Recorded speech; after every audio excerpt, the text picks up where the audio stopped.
सबको मेरा प्यार भरा नमस्कार। आइए आज कार्तिक महात्म का 20वां अध्याय पढ़ते हैं। राजा पृथु ने कहा, हे देवर्षि, इसके पश्चात युद्ध में क्या हुआ तथा वह दैत्य कैसे मारा गया, कृपया कर अब उस अद्भुत कथा को मुझे कहिए। देवर्षि नारद जी बोले, जब गिरिजा वहां से अदृश्य हो गई और गंधर्वी माया भी विलीन हो गई, तब भगवान वृषध्वज चैतन्य हो गए। उन्होंने लौकिकता व्यस्त करते हुए बड़ा क्रोध किया।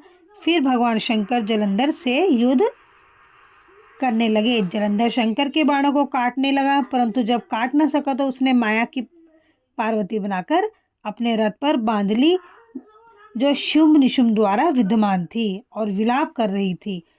तब अपने प्रिय पार्वती को इस प्रकार कष्ट में पड़ा देखकर लौकिक लीला दिखाते हुए भगवान शंकर प्रकट जनों की तरह व्याकुल हो गए और उन्होंने अग्निपुंज की तरह भयंकर रौद्र रूप धारण कर लिया।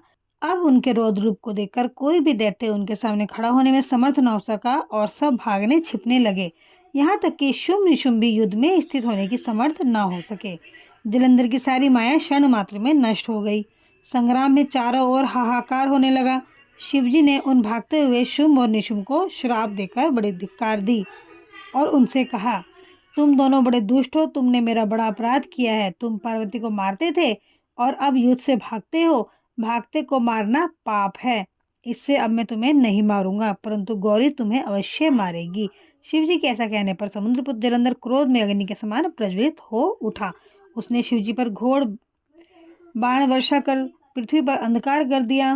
तब उस दैत्य की ऐसी चेष्टा देखकर भगवान शंकर बड़े ही क्रुद्ध हुए। उन्होंने अपने चरण गुप्त से बनाए हुए सुदर्शन चक्र को चलाकर उसका सिर काट लिया।